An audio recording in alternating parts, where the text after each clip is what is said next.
Here on the program, we always talk about the lack of awareness about being Filipino, especially among the youth. Second, third, fourth generation Filipino Americans, there is a thirst and a hunger to connect to their heritage. And that problem is being addressed by many different organizations. And one of those organizations is it an organization or a program? Filipino Cultural School. We have very young and very dynamic representatives here joining us this afternoon on the show to talk about that. Paolo and Zarina, hello and welcome to Kababayan today. Hi. Thank you for inviting us here today. Of course. Filipino Cultural School has been in business, so to speak, since, when is this? 1965. 1965. And unfortunately, last year they stopped, the program wasn't taught, or there was no program, and then you, as young ones, took it upon yourselves to inject new blood into this program. Yes. Thank you so much. Of course.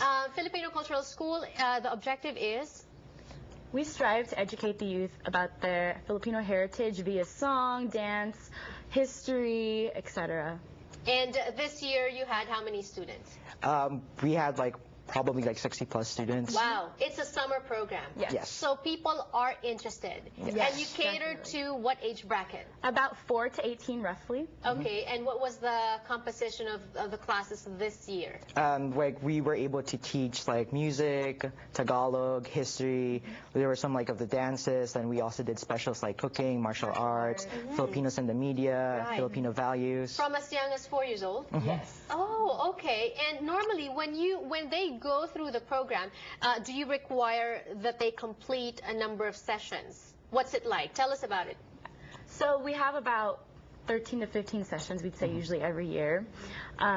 What they do is they come to as many classes as they can, and we have a curriculum set up, and they learn everything, and then at the end is our graduation, which is on Saturday.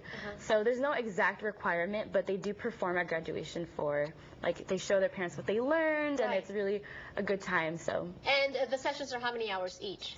Usually it ranges from 3 to 4 hours. Very interesting. That's Wednesdays and Saturdays, and it is during the summer. So, if you have kids out there next summer, right? Yes. You only do it every summer.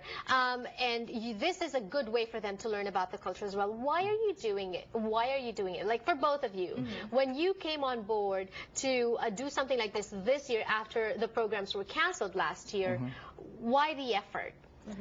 For us, especially as a board, it's our way of giving back to our community, especially the different experiences that we have from being involved in schools and colleges. It's our way of giving back and being able to share and help the next generation formulate their own ideas of what for them means to be Filipino, what the Filipino culture means for them, and bring it all back to how their family interacts and just talking about the culture. Right, keeping the culture alive, right? For me on a personal level, I did the program in 2003 for about 10 years. I was a student. Okay. And for me, it's about finding that missing piece that you didn't know existed. I think I went my whole life thinking Filipino was all about the stereotypical things like eating rice and watching every Manny Pacquiao fight. That was what it was to me when I was younger. And once I did the program and you fill in that void of your history and your ancestors, you know about them, there's this missing piece that you didn't know existed, and you find it, and it kind of really teaches you about yourself, and you just feel more complete as a person, I guess. I love that. It's wonderful because also at the same time, to underscore that, being Filipino, we always try to talk about that on the show as well. It's more than just the food. It's more than just, being able to speak Tagalog. Who's to say that somebody who doesn't speak Tagalog is not Filipino, correct? Definitely. Yeah, so what can we expect if the graduation is open to the public? Where is it going to be? Tell us the information. Graduation is going to happen this Saturday, August 17 at Norwalk. It's going to happen at the St. Finus Parish Hall from 10 a.m. to 2 p.m.